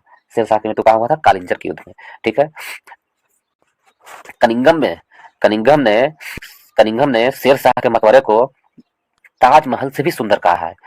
शेर शाह का मकबरा है जो एक झील के अष्टकोणीय इमारत से बना हुआ है। कौन सा? अष्टकोणीय इमारत। ठीक है, तो ऑप्शन नंबर सी हमारा सही आंसर होगा। शेरशाह के कुछ प्रमुख किला है। शेरशाह ने रोहतासगढ़ का किला बनाया था, दिल्ली का पुराना किला बनाया है शेरशाह ने, और शेरशाह सूरी नामक नगर भी बसाए थे शेरशाह सूरी ने। नेक्स्ट प्रश्न चलते हैं दोस्तों 42 नंबर प्रश्न में कहा जा रहा है निम्नलिखित में से किसे पूर्वोत्तर से भारत के स्वतंत्रता संग्राम में भाग लिया था? पूर्वोत्तर से भारत में स्वतंत्रता संग्राम का भाग किसने लिया था? पूर्वोत्तर क्षेत्र से भारत में स्वतंत्रता संग्राम का भाग लेने वाला कौन था? यह प्रश्न पूछा है 42 में। तो 4 ऑप्शन है इसमें। रानी गिड्डालू है जो पूर्वोत्तर से भाग लेने वाली थी। ऑप्शन नंबर बी हमारा सही आंसर होगा। आगे क्यों चलते हैं दोस्तों। रानी गिड्डालू थी जो मणिपुर राज्य से संबंधित थी। कहां से? मणिपुर राज्य से। नेक्स्ट प्रश्न चलते हैं, प्रश्न नंबर 43 में कहा गया मकबरे सिकंदर जो आगरा के उपनगरीय क्षेत्र में है के मकबरे से जुड़ा हुआ है। तो सिकंदरा है जो आगरा का उपनगरीय क्षेत्र में संबंधित है, वह किसके मकबरे से जुड़ा हुआ है ये प्रश्न पूछा है। तो वह है अकबर के मकबरे से जुड़ा हुआ है। अकबर का मकबरा आगरा के सिकंदरा में स्थित है। ऑप्शन नंबर बी हमारा सही आंसर होगा। ऑप्शन नंबर बी सही आंसर है। यदि हम आपसे पूछे जहांगीर का मकबरा कहाँ है, तो जहांगीर का मकबरा लाहौर में रावी नदी के किनारे स्थित है। जहांगीर का मकबरा कहाँ है? लाहौर के रावी नदी के किनारे स्थित है जहांगीर का मकबरा। अकबर का तो सिकंदरा में हो गया और अकबर का मकबरा सिकंदरा में हो गया। उसी प्रकार यदि आपसे पूछे बाबर का मकबरा कहाँ है, तो बाबर का मकबरा है आपको बाबर का मकबरा अफगानिस्तान में स्थित है दोस्तों। और अफगानिस्तान के काबुल में स्थित है बाबर का मकबरा, अफगानिस्तान के काबुल में स्थित है। ठीक है, तो ऑप्शन नंबर बी हमारा सही आंसर है। नेक्स्ट प्रश्न चलते हैं। को स्वतंत्रता आंदोलन की ग्रैंड ओल्ड लेडी कहा जाता है? किसे कहते हैं ग्रैंड ओल्ड लेडी? स्वतंत्रता आंदोलन की ग्रैंड ओल्ड लेडी किसे कहा जाता है? तो स्वतंत्रता आंदोलन की grand old lady Aruna Asaf Ali को कहा जाता है। ऑप्शन नंबर बी हमारा सही आंसर होगा। ग्रैंड ओल्ड लेडी कहते हैं अरुणा आसफ अली को। भारत छोड़ो आंदोलन के दौरान ग्वालियर टैंक मैदान में भारतीय ध्वज फहराने के लिए उन्हें जाना जाता है, अरुणा आसफ अली को। ऑप्शन नंबर बी हमारा सही आंसर है। नेक्स्ट प्रश्न चलते हैं 45 में। किस प्रकार की फसलें मिट्टी की उत्पादकता बढ़ाती है? तो किस प्रकार की फसलें हैं मिट्टी की उत्पादकता बढ़ाती है? तो ऑप्शन नंबर सी दालें हैं। दलहनी फसलें होते हैं जो मिट्टी की उत्पादकता को बढ़ाती है। ऑप्शन नंबर सी हमारा सही आंसर होता है। दलहनी फसलों की जड़ों में जैविक पदार्थ जैसे राइजोबियम जीवाणुओं की मौजूदगी से मिट्टी में मौजूद रासायनिक गुणों को प्रभावित परिवर्तन करती है। तो इस प्रकार ऑप्शन नंबर सी हमारा सही आंसर है। नेक्स्ट प्रश्न चलते हैं दोस्तों। अब प्रश्न नंबर 61 में हम लोग आ गए हैं। 61 नंबर प्रश्न में देखते हैं। इसमें कह रहा है पहचाने पहचाने की निम्नलिखित में से कौन सा कथन सही है? ICAR मूंगफली अनुसंधान निदेशालय का मुख्यालय जूनागढ़ में स्थित है। तो ICAR का मुख्यालय जूनागढ़ में स्थित है, क्या ये सही है? तो बिल्कुल सही है दोस्तों। ICAR मूंगफली अनुसंधान निदेशालय का मुख्यालय जूनागढ़ में है, सही है। और ICAR तोरिया सरसों अनुसंधान निदेशालय का मुख्यालय भरतपुर में स्थित है, ये भी सही है। ICAR सोयाबीन अनुसंधान निदेशालय का मुख्यालय इंदौर में स्थित है, ये भी सही है। इस प्रकार तीनों का तीनों कथन सही है। ऑप्शन नंबर डी हमारा सही आंसर होगा। आगे की ओर चलते हैं। नेक्स्ट प्रश्न जो 62 में इसमें दिया गया है निम्नलिखित कथनों में से कौन सा सही है? तो राज्यसभा के बाहर सदस्यों की राष्ट्रपति द्वारा नामित किया जाता है। 12 लिखा हुआ 12 नहीं, राज्यसभा के 12 सदस्यों को राष्ट्रपति द्वारा नामित किया जाता है। बिल्कुल सही है। कौन सा सही है? ऑप्शन नंबर ए सही है हमारा दोस्तों। ऑप्शन नंबर ए सही है। 12 सदस्यों को कला के क्षेत्र से, साहित्य के क्षेत्र से, विज्ञान और सामाजिक सेवा से संबंधित विशेष ज्ञान एवं व्यवहारिक अनुभव रखने वाले व्यक्ति को चुना जाता है। राष्ट्रपति 12 सदस्यों को चुनते हैं किस किस क्षेत्र से? कला, साहित्य, विज्ञान और सामाजिक सेवा, ये 4 क्षेत्रों से चुनते हैं। ध्यान में रखना है दोस्तों, कला, साहित्य, विज्ञान और समाज सेवा से, ये 4 क्षेत्रों से 12 व्यक्ति को चुनते हैं राष्ट्रपति। राज्यसभा के अधिकतम सीटों की संख्या पूछे तो कितना है? 250 है। राज्यसभा में अधिकतम सीटों की संख्या कितना दिया गया? 250 है। और वर्तमान में राज्यसभा की सीटों की संख्या कितना है? वर्तमान में राज्यसभा में जो सीटों की संख्या जिस पर नियुक्ति होती है या जिस पर चुनाव, जिसमें मनोनीत या चुनाव किए जाते हैं, वो कितना है? 245 है। 245 है। और इसमें से राज्यों से कितने आते हैं? प्रतिनिधित्व करते हैं 225 प्रतिनिधित्व हैं, प्रतिनिधि हैं जो राज्यों से आते हैं। 8 संघ क्षेत्रों से प्रतिनिधित्व करते हैं और 12 सदस्य राष्ट्रपति द्वारा मनोनीत किया जाता है। तो ऑप्शन नंबर ए हमारा सही आंसर होगा। नेक्स्ट प्रश्न चलते हैं 63 की ओर। 63 में कहा गया निम्नलिखित में से कौन स्वतंत्र भारत के प्रथम वित्त मंत्री थे? तो स्वतंत्र भारत के प्रथम वित्त मंत्री के बारे में कहा गया है। तो स्वतंत्र भारत के प्रथम वित्त मंत्री R Shanmukham Shetty. Option number C हमारा सही आंसर है। आर के षणमुखम शेट्टी है स्वतंत्र भारत के प्रथम वित्त मंत्री थे। ऑप्शन नंबर सी हमारा सही आंसर है। स्वतंत्र भारत का पहला अंतरिम बजट आर षणमुखम शेट्टी ने प्रस्तुत किया था। प्रथम अंतरिम बजट 26 नवंबर 1947 को। अंतरिम सरकार में वित्त मंत्री लियाकत अली खान था, जो बाद में पाकिस्तान के प्रधानमंत्री बने। सीडी देशमुख RBI गवर्नर और भारत के वित्त मंत्री थे। सीडी देशमुख, ठीक है। सीडी देशमुख कौन थे? तो भारत के RBI गवर्नर भी थे और वित्त मंत्री भी थे। तो ऑप्शन नंबर स्वतंत्र भारत के पहले वित्त मंत्री कौन थे?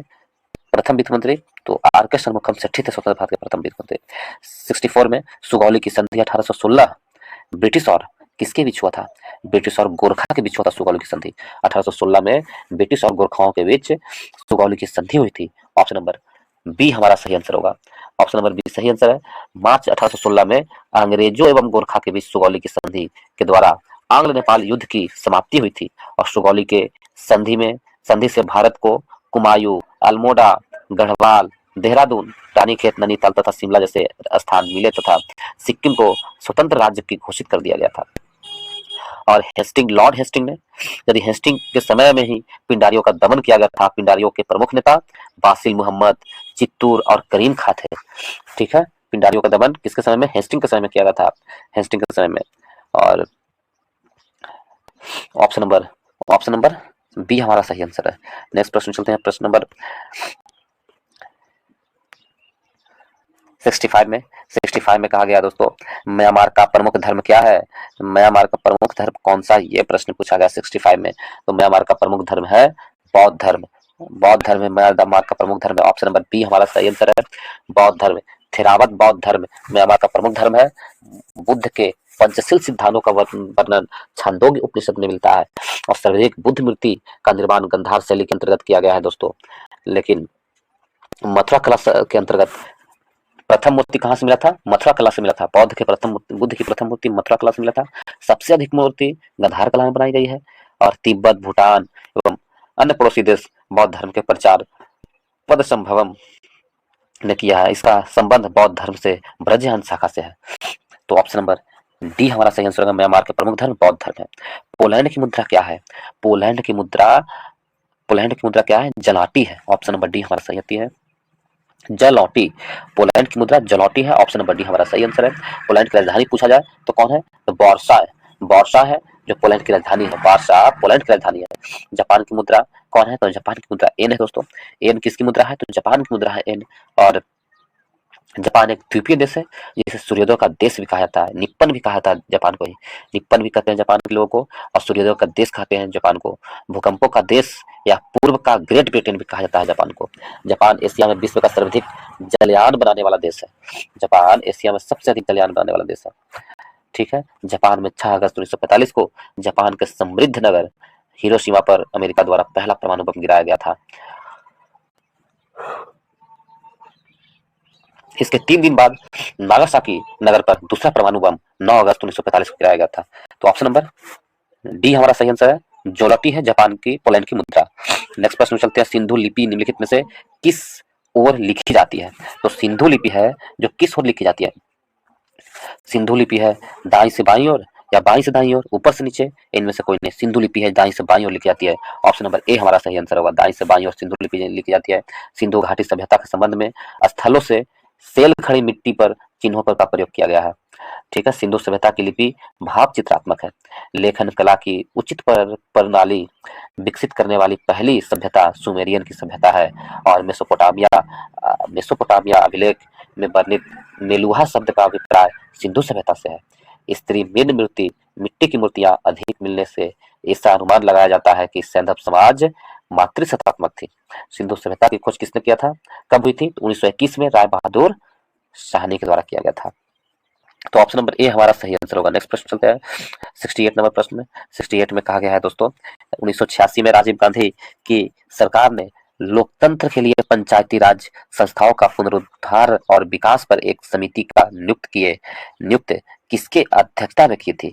तो लोकतंत्र के लिए पंचायती राज संस्थान को पुनरुद्धार के और विकास के लिए तो कौन 1986 में राजीव गांधी के द्वारा किया गया था? तो कौन सी समिति आई थी? तो उन्होंने एल.एम. सिंघवी समिति की नियुक्ति की थी। ऑप्शन नंबर ए सही आंसर होगा। एल.एम. सिंघवी की अध्यक्षता में एल.एम. सिंघवी समिति की नियुक्ति की थी। और इस प्रकार ऑप्शन नंबर ए सही आंसर है। नेक्स्ट प्रश्न चलते हैं। प्रश्न नंबर 69 में कहा गया सर्व शिक्षा अभियान मैचिंग करने के लिए दिया गया दोस्तों। सर्व शिक्षा अभियान, सक्षम भारत और साक्षर भारत, ऑपरेशन ब्लैक बोर्ड और राष्ट्रीय साक्षरता मिशन। तो यदि हम इसको देखें राष्ट्रीय साक्षरता मिशन और ऑपरेशन ब्लैक बोर्ड, तो यदि इसे मैच करें दोस्तों तो इसमें दिया गया है सर्व शिक्षा अभियान कब शुरू किया गया था? 2001 में सर्व शिक्षा अभियान की शुरुआत हुई थी। साक्षर भारत मिशन 2009 में 2009 में साक्षर भारत मिशन की शुरुआत हुई थी। ऑपरेशन ब्लैक बोर्ड, तो ऑपरेशन ब्लैक बोर्ड की स्थापना कब हुई थी? 1987 में ऑपरेशन ब्लैक बोर्ड की स्थापना हुई थी। और राष्ट्रीय साक्षरता मिशन 1988 में शुरू की गई थी। राष्ट्रीय साक्षरता मिशन। इस प्रकार यदि मैचिंग देखें 3-4-1-2 3-4-1-2 ऑप्शन नंबर ए हमारा सही आंसर होगा। 3-4-1-2 ठीक है। सर्व शिक्षा अभियान 2009 में शुरू हुआ था। साक्षर भारत नहीं, सर्व शिक्षा अभियान 2001 में शुरू हुआ था। साक्षर भारत 2009 में, ऑपरेशन ब्लैक बोर्ड 1987 में और राष्ट्रीय साक्षरता मिशन 1988 में। ऑप्शन नंबर ए हमारा सही आंसर है। आगे की ओर चलते हैं दोस्तों। इसमें दिया गया 70 नंबर प्रश्न में, इसमें कहा है निम्नलिखित में से किसे मानव विकास सूचकांक एचडीआई के अंतर्गत शामिल नहीं किया जाता है? तो एचडीआई के अंतर्गत शामिल किसे नहीं किया जाता है? मानव विकास सूचकांक में किसे नहीं शामिल किया जाता है? तो सामाजिक असमानता को शामिल नहीं किया जाता है एसडीआई में। प्रति व्यक्ति आय को शामिल किया जाता है एसडीआई में। जन्म के समय संभावित आयु ये सशक्त किया जाता है। और विद्यालय औसत आयु 25 वर्ष या उससे अधिक हो। ये सभी किया था, कौन नहीं किया था? ऑप्शन नंबर डी नहीं किया था। इस प्रकार ऑप्शन नंबर डी हमारा सही आंसर है। मैच करने के लिए फिर से दिया गया है दोस्तों 71 नंबर प्रश्न में, इसे भी हम लोग मैच करेंगे। 71 नंबर प्रश्न को देखते हैं। इसमें दिया गया है कि पांचवी पंचवर्षीय योजना, द्वितीय पंचवर्षीय योजना, आठवीं और सातवीं। तो देखिए पांचवी पंचवर्षीय योजना कब से कब तक रहा? तो पांचवी पंचवर्षीय योजना 1974 में स्टार्ट हुआ था और 5 वर्ष तक रहा, 80 तक रहा। उसके बाद द्वितीय पंचवर्षीय योजना 56 तक रहा, द्वितीय पंचवर्षीय योजना। और आठवीं और सातवीं, तो सातवीं पंचवर्षीय योजना 1985 में और आठवीं पंचवर्षीय योजना 1992 में। तो इस प्रकार 1 2 4 3, 1 2 4 3, 1 2 4 3 ऑप्शन नंबर बी में है। ऑप्शन नंबर बी हमारा सही आंसर होगा। ऑप्शन नंबर बी सही आंसर है। नेक्स्ट प्रश्न चलते हैं 72 नंबर प्रश्न की ओर। पिछड़े एवं विकासशील देशों के लिए रोलिंग प्लान का सुझाव किसके द्वारा दिया गया था? रोलिंग प्लान किसने दिया था? किसने लाया था रोलिंग प्लान दोस्तों? पिछड़े एवं पिछड़ों के सुझाव के लिए, पिछड़े एवं विकासशील देशों के लिए सुझाव के लिए रोलिंग प्लान किसने लाया था? यह प्रश्न पूछा है। तो रोलिंग प्लान गुडडाल मिडल ने लाया था। ऑप्शन नंबर ए हमारा सही आंसर होगा। गुडडाल मिडल ने रोलिंग प्लान लाया था दोस्तों। ऑप्शन नंबर ए सही आंसर है। रोलिंग प्लान के अंतर्गत अनवरत प्लान चलती रही, यानी वर्ष 1978 में प्रधानमंत्री मोरारजी देसाई ने के नेतृत्व में जनता पार्टी की सरकार ने भारत की से इसे स्वीकार किया। तो ऑप्शन नंबर क्या होगा? ए हमारा सही आंसर होगा।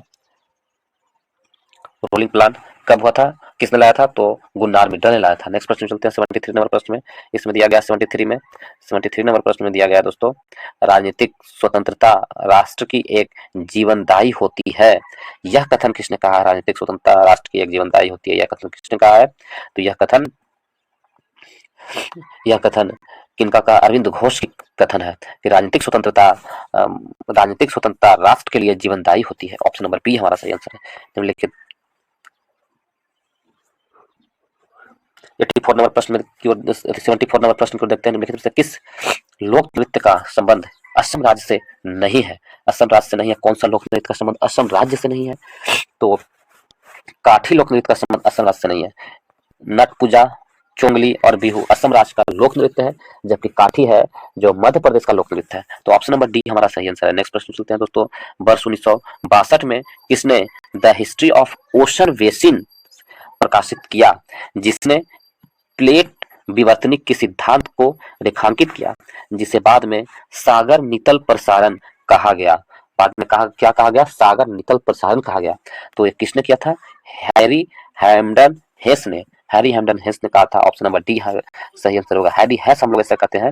सागर नितल प्रसारण किसने कहा था? हैरी हेस ने, हैरी हैम्डन हेस ने। ऑप्शन नंबर डी हमारा सही आंसर है। नेक्स्ट प्रश्न चलते हैं 91 नंबर प्रश्न में। कहा जा रहा भारतीय संविधान में 222 के संशोधन के माध्यम से राजनीतिक में से किस समुदाय को भारत सरकार द्वारा अनुसूचित जनजाति का दर्जा दिया गया है? किस समुदाय को अनुसूचित जनजाति का दर्जा दिया है भारत सरकार ने? किस जनजाति को अनुसूचित जनजाति का दर्जा दिया है भारत सरकार ने?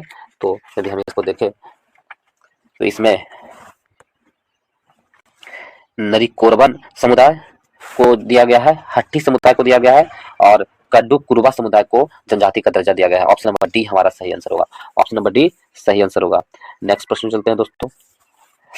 प्रश्न नंबर 92 में इसमें कहा गया अवध राज्य को किसने ब्रिटिश भारत में विलय किया था? अवध राज्य को किसने भारत में विलय किया था? तो अवध को डलहौजी ने विलय किया था। ऑप्शन नंबर सी हमारा सही आंसर होगा। अवध को किसने विलय किया था? तो डलहौजी ने। डलहौजी ने ब्रिटिश भारत राज्य में विलय किया था अवध को, और अवध राज्य को 1856 में कुशासन के आधार पर विलय किया गया था। अवध राज्य को दुधारू गाय की संज्ञा दी जाती है। दुधारू गाय की संज्ञा किसे दी जाती है? अवध राज्य को दी जाती है। डलहौजी ने किया था। ठीक है, तो यदि हम देखें इसमें 1848 में अवध की रेजिडेंट कर्नल स्लीमैन को बनाया गया, और जिसने कुशासन का आरोप लगाया। और 1854 में ऑट्रम को स्लीमैन के स्थान पर भेजा गया, जिन्होंने भी कुशासन का आरोप लगाया। इन रिपोर्ट के आधार पर 1856 में नवाब वाजिद उल अली शाह को अवध का गद्दी पर पदच्युत कर दिया गया। तो किसने अवध में मिलाया था? तो डलहौजी ने। नेक्स्ट प्रश्न चलते हैं 93 में। अंतर्राष्ट्रीय श्रम संगठन का मुख्यालय स्थित है। तो अंतर्राष्ट्रीय श्रम संगठन का मुख्यालय ILO का मुख्यालय कहाँ स्थित है? तो ILO का मुख्यालय जिनेवा में स्थित है। ऑप्शन नंबर ए हमारा सही आंसर है। अंतर्राष्ट्रीय श्रम संगठन का मुख्यालय जिनेवा में। अंतर्राष्ट्रीय श्रम संगठन की स्थापना कब हुई थी? तो 1919 में अंतर्राष्ट्रीय श्रम संगठन की स्थापना हुई थी दोस्तों। आईएलओ की स्थापना कब हुई थी? 1919 में। 1919 में आईएलओ की स्थापना हुई थी। 1946 में आईएलओ संयुक्त राष्ट्र के से संबंधित पहली विशिष्ट एजेंसी बना। आईएलओ की स्थापना का उद्देश्य वैश्विक एवं अस्थायी शांति हेतु सामाजिक न्याय की आवश्यकता था। और विश्व खाद्य संगठन एफएओ का मुख्यालय कहाँ है? तो इटली में है, रोम के इटली में है एफएओ विश्व खाद्य संगठन का मुख्यालय। यूनेस्को का मुख्यालय पेरिस में है। यूनेस्को का मुख्यालय कहाँ स्थित है? पेरिस में। और डब्ल्यूएचओ का मुख्यालय कहाँ है? वाशिंगटन डीसी में है। तो ऑप्शन नंबर ए हमारा सही आंसर है, जिनेवा में अंतर्राष्ट्रीय श्रम संगठन का मुख्यालय है। नेक्स्ट प्रश्न में चलते हैं दोस्तों। प्रश्न नंबर 94 में बुश बेल्ट घास स्थल पाए जाते हैं। तो बेल्ट घास स्थल कहाँ पाया जाता है? इसी को कहा दिया बुश बेल्ट घास स्थल। तो घास स्थल है बुश बेल्ट, वो दक्षिण अफ्रीका पाया जाता है। दक्षिण अफ्रीका में बुश बेल्ट घास स्थल पाए जाते हैं। ऑप्शन नंबर सी हमारा सही आंसर है। यदि आपसे न्यूजीलैंड के घास बेल्ट को पूछे तो न्यूजीलैंड का है कैंटरबरी न्यूजीलैंड के घास स्थल को कहते हैं। न्यूजीलैंड के घास स्थल को कैंटरबरी कहते हैं। न्यूजीलैंड के घास स्थल को क्या कहते हैं? कैंटरबरी। ठीक है। यदि पूछताछ आपसे पूछते कहाँ की घास स्थल है तो हंगरी के घास स्थल को पूछताछ कहते हैं। पटाना श्रीलंका के घास स्थल कहते हैं। और पोर्टलैंड ऑस्ट्रेलिया के घास स्थल को कहते हैं। नेक्स्ट प्रश्न में चलते हैं। लेबर कप संबंधित है तो लेबर कप किससे संबंधित है? तो लेबर कप है जो टेनिस से संबंधित है। ऑप्शन नंबर ए हमारा सही आंसर होगा, लेबर कप टेनिस से संबंधित, ऑप्शन नंबर ए। नेक्स्ट प्रश्न चलते हैं दोस्तों। इसमें कहा गया कंप्यूटर के निम्नलिखित पीढ़ियों में से किसमें ट्रांजिस्टर की तकनीक का उपयोग सबसे पहली बार किया गया था? तो ट्रांजिस्टर की तकनीक का उपयोग सबसे पहली बार किस में किया गया था? कंप्यूटर की पीढ़ियों निम्नलिखित में से कंप्यूटर की पीढ़ियों में से ट्रांजिस्टर की तकनीक का उपयोग सबसे पहले किस में की गई थी? तो ट्रांजिस्टर की तकनीक का उपयोग सबसे पहले दूसरी पीढ़ी में की गई थी। कंप्यूटर की दूसरी पीढ़ी में ट्रांजिस्टर की तकनीक का उपयोग किया गया था। देखिए कंप्यूटर की अभी 5 पीढ़ी आई है। प्रथम पीढ़ी निर्वात ट्यूब था, निर्वात ट्यूब से था प्रथम पीढ़ी। दूसरी पीढ़ी था ट्रांजिस्टर से संबंधित था दूसरी पीढ़ी। तीसरी पीढ़ी एकीकृत सर्किट था, आईसी से संबंधित है। और चतुर्थ पीढ़ी माइक्रो प्रोसेसर से संबंधित है। और पांचवा पीढ़ी कृत्रिम बुद्धिमत्ता से संबंधित है। तो पांचों पीढ़ी का विशेषता में बता दिया। ऑप्शन नंबर बी हमारा सही आंसर है। आगे की ओर चलते हैं दोस्तों। इसमें दिया गया है नेक्स्ट प्रश्न 97 नंबर प्रश्न में इसमें दिया गया है एक तत्व जो प्राकृतिक में नहीं मिलता है परंतु उसे कृत्रिम रूप में बनाया जा सकता है, वो कौन सा तत्व है? तो वो कौन सा तत्व है जो प्राकृतिक में तो नहीं मिलता है परंतु कृत्रिम रूप से बनाया जा सकता है? वो है प्लूटोनियम। प्लूटोनियम है जो प्राकृतिक में नहीं मिलता है लेकिन इसे कृत्रिम रूप से बनाया जा सकता है। प्राकृतिक प्लूटोनियम एक रेडियो सक्रियता तत्व है। इसका उपयोग नाभिकीय ईंधन एवं पेसमेकर में किया जाता है। किसमें? नाभिकीय ईंधन एवं पेसमेकर में प्रयोग किया जाता है प्लूटोनियम का। प्लूटोनियम का निर्माण सीबोर्ग ने किया था। किसने किया था? सीबोर्ग ने। ऑप्शन नंबर ए हमारा सही आंसर है। आगे क्यों चलते हैं दोस्तों। नेक्स्ट प्रश्न चलते हैं 98 में। इसमें कहा गया भारत में निम्न में से क्या राष्ट्रीय विनिर्माण नीति का एक उद्देश्य नहीं है? भारत में निम्नलिखित में से क्या राष्ट्रीय विनिर्माण नीति का एक उद्देश्य नहीं है? तो यह विश्व 22 तक विनिर्माण वस्तुओं के निर्माण का दोगुना करता है, यह उद्देश्य नहीं है। ऑप्शन नंबर ए हमारा सही आंसर है। बाकी उद्देश्य क्या है? वैश्विक प्रतिस्पर्धा, घरेलू मूल्य वर्धन, तकनीकी गहराई और विकास की पर्यावरणीय स्थिरता को बढ़ाना, विश्व 22 तक जीओपी में विनिर्माण का सेक्टोरल हिस्सा बढ़ाकर कम से कम 25% करना, रोजगार सृजन की दर में वृद्धि करना ताकि विश्व 22 तक 100 मिलियन अतिरिक्त रोजगार सृजित हो सके। कौन नहीं है? ऑप्शन नंबर ए हमारा नहीं है। नेक्स्ट प्रश्न चलते हैं दोस्तों 99 नंबर प्रश्न में। 99 में कहा जा रहा है उस प्रसिद्ध जीव वैज्ञानिक का नाम बताइए जिससे गैलापैगोस द्वीप समूह का नाम जुड़ा हुआ है। उस जीव वैज्ञानिक का नाम बताना है जिससे गैलापैगोस जीव द्वीप समूह का नाम जुड़ा हुआ है। तो वो कौन सा है? तो वो चार्ल्स डार्विन है। चार्ल्स डार्विन जीव वैज्ञानिक है जिसका नाम गैलापैगोस द्वीप समूह से जुड़ा हुआ है। गैलापैगोस द्वीप समूह इक्वाडोर में स्थित है। कहाँ स्थित है गैलापैगोस द्वीप समूह? तो इक्वाडोर में स्थित है। ग्रेगर जॉन मेंडल का अनुवांशिक का पिता कहा जाता है। अनुवांशिक के पिता को ग्रेगर जॉन मेंडल को क्या कहते हैं? अनुवांशिक का पिता कहते हैं। अनुवांशिक का पिता ग्रेगर जॉन मेंडल को कहते हैं। और लिनियस कार्ल्स लिनियस है जो अपनी पुस्तक सिस्टेमा नेचुरा में संपूर्ण जीवधारियों को दो जगत में बांटा है, एक पादप जगत एक जंतु जगत में बांटा है। तो ऑप्शन नंबर डी हमारा सही आंसर। नेक्स्ट प्रश्न चलते हैं दोस्तों 100 नंबर प्रश्न की ओर। विटामिन सी की कमी से निम्न में से कौन सा रोग होता है? तो विटामिन सी की कमी से कौन सा रोग होता है? स्कर्वी रोग होता है। ऑप्शन नंबर बी हमारा सही आंसर है। विटामिन सी की कमी से स्कर्वी रोग होता है। कुछ और विटामिनों का नाम देख लेते हैं। जैसे विटामिन बी1 की कमी से, जिसे विटामिन बी1 को थायमिन कहते हैं, इसकी कमी से बेरी बेरी रोग होता है दोस्तों। और विटामिन बी2 की कमी से राइबोफ्लेविन रोग होता है, जो किलोसिस नामक रोग होता है। विटामिन बी2 क्या कहते हैं? तो राइबोफ्लेविन, जिससे किलोसिस नामक रोग होता है, इसकी कमी से। विटामिन बी3 को निकोटिक अम्ल कहते हैं, इसकी कमी से पिलाग्रा नामक रोग होता है। विटामिन डी, जिसे कैल्सीफेरॉल कहते हैं, इसकी कमी से सूखा रोग होता है। विटामिन के, जिसे फिलोक्विनिन कहते हैं, इसकी कमी से हेमोफीलिया रोग होता है। और विटामिन ए, जिसे विटामिन ए, जिसकी कमी से रतौंधी रोग होता है। तो ऑप्शन नंबर बी हमारा सही आंसर होगा, स्कर्वी। स्कर्वी विटामिन सी की कमी से होता है। तो कौन सा एक जीवाणु जनित रोग है? तो जीवाणु जनित रोग यदि हम देखें, इसमें से कौन है? डिप्थीरिया है, जो जीवाणु जनित रोग है। ऑप्शन नंबर डी हमारा सही आंसर है, डिप्थीरिया जीवाणु जनित रोग है। इस प्रकार ऑप्शन नंबर डी हमारा सही आंसर होगा। जीवाणु जनित रोग कौन है? तो डिप्थीरिया। डिप्थीरिया है, जीवाणु जनित रोग है। नेक्स्ट प्रश्न चलते हैं दोस्तों। प्रश्न नंबर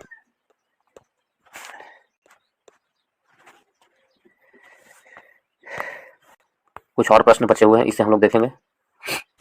102 नंबर प्रश्न में हम लोग चलते हैं। इसमें क्या दिया हुआ है? 102 में किसी विद्युत परिपथ में क्या है? दो प्रतिरोध क्रमशः 2 पाई और 4 पाई ओम है, और 6 वोल्ट बैटरी की श्रेणी क्रम में संयोजित है। तो 4 ओम प्रतिरोध द्वारा 5 सेकंड में कितनी उष्मा क्षमता होगी? तो देखिए, प्रतिरोध दिया हुआ है, भी वोल्टेज दिया हुआ है, आपको 6 वोल्ट दिया हुआ है, और आपको समय दिया हुआ, टी भी दिया हुआ है। तो एक फार्मूला यदि हम लिखे, सबसे पहले परिपथ का कुल प्रतिरोध निकालेंगे। कुल प्रतिरोध क्या निकालेंगे? परिपथ का R1 + R2 कुल प्रतिरोध बराबर, तो R1 कितना है? R1 2 है, R2 कितना है? 4 है, कितना हो जाएगा? 6 ओम हो जाएगा।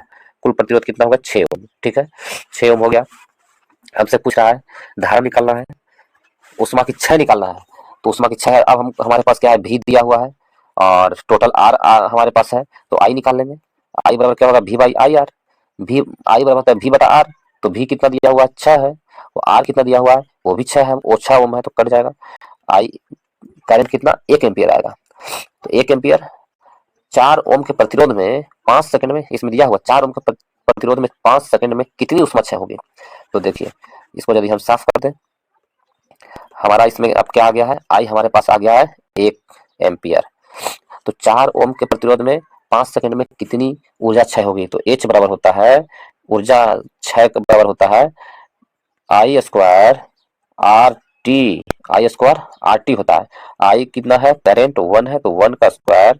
आर कितना है? 4 ओम है, और टी कितना है? 5 सेकंड है। तो इसको यदि मिलाएंगे तो 20 जूल हो जाएगा दोस्तों। ऑप्शन, ये हमारा आंसर क्या होगा? 20 जूल। तो ऑप्शन नंबर सी सही आंसर होगा। ऑप्शन नंबर सी सही आंसर है। नेक्स्ट प्रश्न चलते हैं। प्रश्न नंबर 103 में ऑप्शन नंबर सी सही है। 103 में कहा, किसी आहार श्रृंखला में पोषी स्तरों की संख्या को निम्नलिखित में से कौन सीमित करती है? किसी आहार श्रृंखला में पोषी स्तरों की संख्या कौन सीमित करती है, या कौन सीमित करती है? तो आहार श्रृंखला में पोषी स्तरों की संख्या को सीमित करने वाला कौन है? उच्चतर पोषण स्तरों पर ऊर्जा में कमी होना। ऑप्शन नंबर ए हमारी सही आंसर होगा। ऑप्शन नंबर ए सही आंसर है। नेक्स्ट प्रश्न चलते हैं 104 को। 104 में दिया गया है, भारत में वायु प्रदूषण की रोकथाम और नियंत्रण अधिनियम कब लागू हुआ? तो भारत में वायु प्रदूषण की रोकथाम और नियंत्रण अधिनियम कब लागू किया गया, ये प्रश्न है। तो इसमें ऑप्शन नंबर डी 1981 में भारत में वायु अधिनियम कब लागू हुआ था? तो प्रदूषण और रोकथाम के लिए, तो ऑप्शन नंबर डी 1981 में लागू हुआ था। नेक्स्ट प्रश्न चलते हैं दोस्तों 105 में, एंटीटॉक्सिन का इंजेक्शन किसकी रोकथाम के लिए दिया जाता है? तो एंटीटॉक्सिन का इंजेक्शन है जो किसकी रोकथाम के लिए? तो टीटेनस के रोकथाम के लिए एंटीटॉक्सिन का इंजेक्शन दिया जाता है। टीटेनस के रोकथाम के लिए दिया जाता है एंटीटॉक्सिन का। ठीक है, ऑप्शन नंबर ए हमारा सही आंसर होगा। नेक्स्ट की ओर चलते हैं। इसमें दिया गया 121 नंबर प्रश्न में देखें हम लोग। 121 नंबर प्रश्न दिया हुआ है, निम्नलिखित में से कौन से कथन सामान्यतः कार्बनिक यौगिक के लिए सही है? कौन सा कथन कार्बनिक यौगिक के लिए सही है, ये पूछा है। तो 4 कथन है, इसमें से ये विद्युत के उच्चतम चालक होते हैं। कार्बनिक यौगिक विद्युत के उच्चतम चालक होते हैं। तो कार्बनिक यौगिक विद्युत के उच्चतम चालक नहीं होते हैं, ठीक है। ये विद्युत के अल्प चालक होते हैं, ये सही है। कार्बनिक यौगिक विद्युत के अल्प चालक होते हैं और इनके अणुओं के मध्य प्रबल आकर्षण बल होता है। प्रबल आकर्षण बल होता है, गलत। इनके अणुओं के मध्य प्रबल आकर्षण बल नहीं होता है, तो ये सही है। तो इस प्रकार 2 और 4 सही है। ऑप्शन नंबर डी हमारा सही आंसर है। 122 नंबर प्रश्न में देखें, निम्नलिखित में से कौन विद्युत का सबसे अच्छा चालक है। तो विद्युत का सबसे अच्छा चालक कौन सा है, ये प्रश्न है। तो विद्युत का सबसे अच्छा चालक यदि इन सभी में देखें तो चांदी होगा दोस्तों। ऑप्शन नंबर डी हमारा सही आंसर होगा।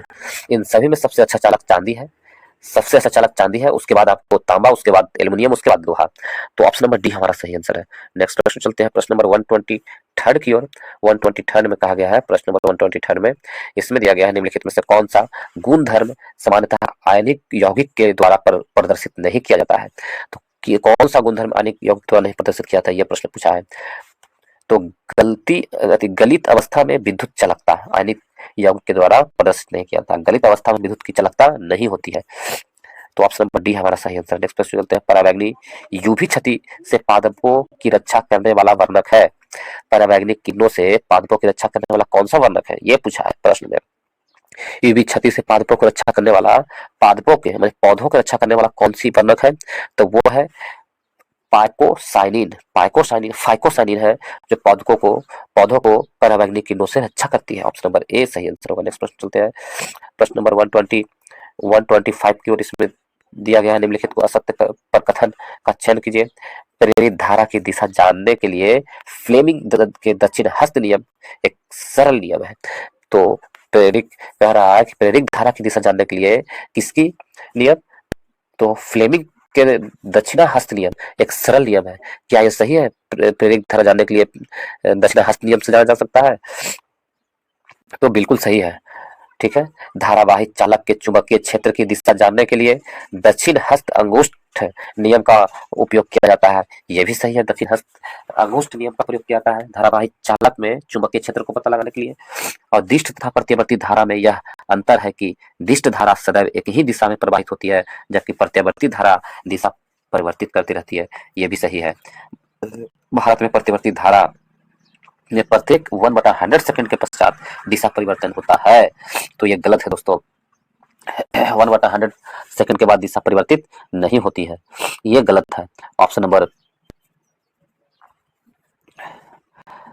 डी हमारा सही आंसर होगा। कहा कौन सा असत्य है, ऑप्शन नंबर डी असत्य है।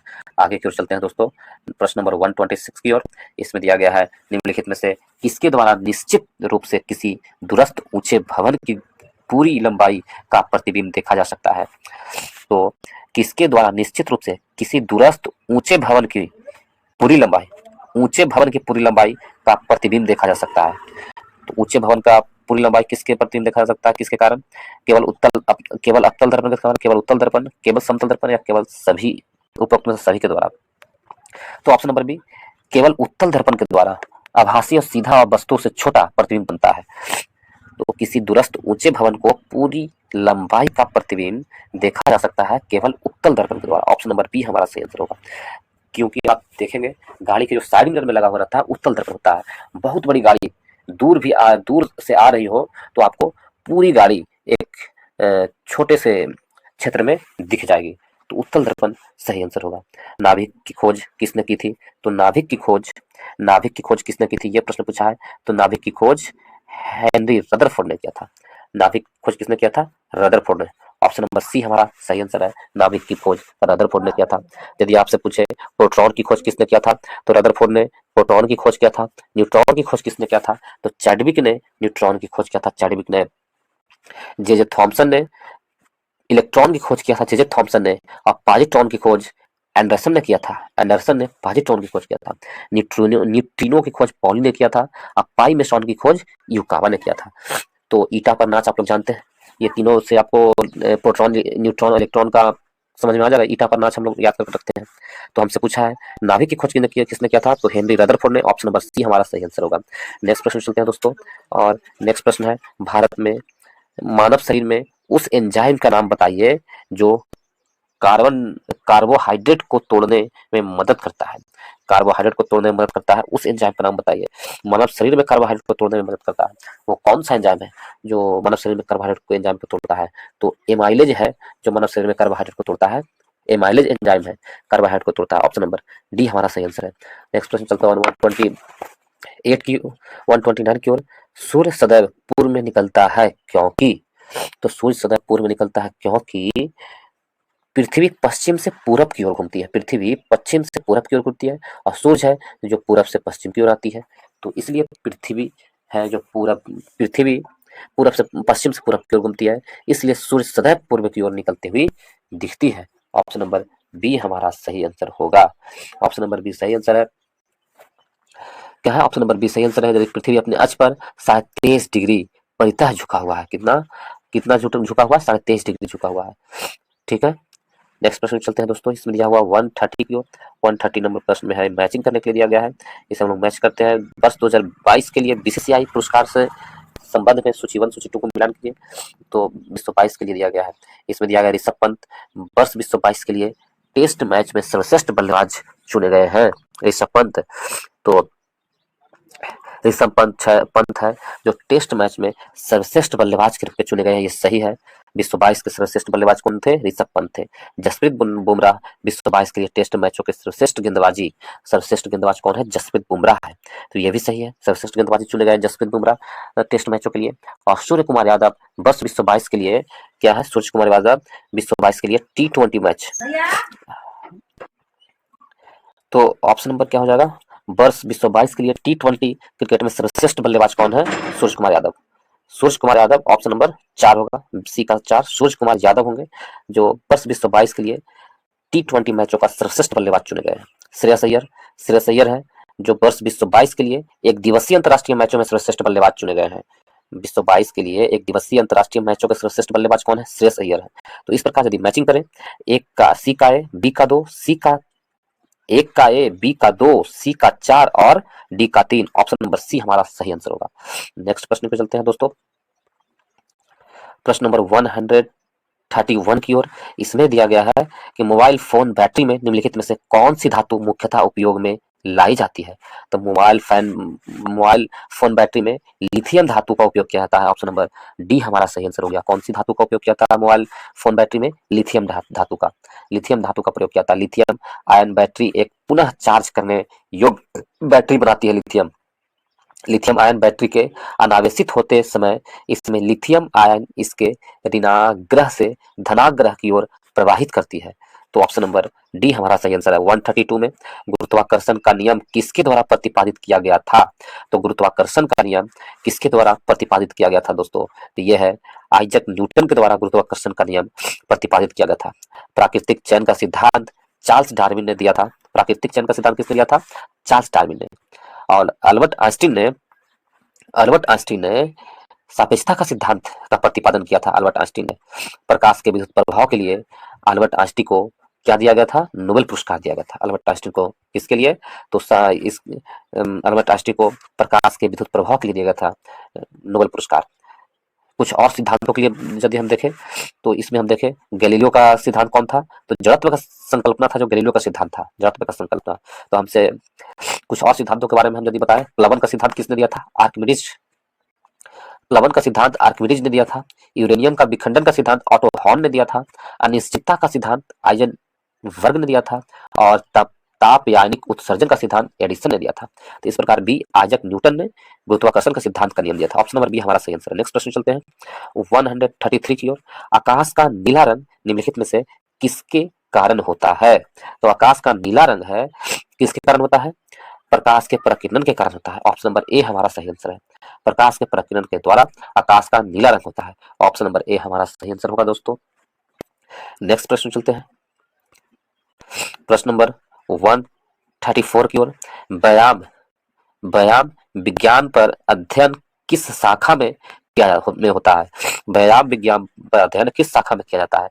तो व्यायाम विज्ञान का अध्ययन कैलिस्थेनिक शाखा में किया जाता है। ऑप्शन नंबर ए हमारा सही आंसर है। कैलिस्थेनिक शाखा में ऑप्शन नंबर ए सही आंसर है।